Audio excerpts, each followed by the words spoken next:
Hello everyone, welcome back to the channel. In this video I'll show you how to move the Chrome address bar to the top or bottom of your screen. Okay, let's get started. First, make sure your internet or Wi-Fi connection. My internet already connected. Okay, back to home screen and go to Google Play Store or App Store.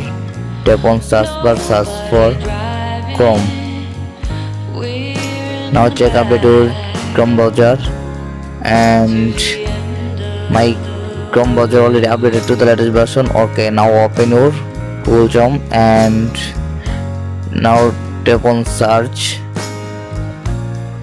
Google, and now long tap your address bar and tap on move address bar to the bottom and see down address bar, and again long tap your address bar and move address bar to the top and see.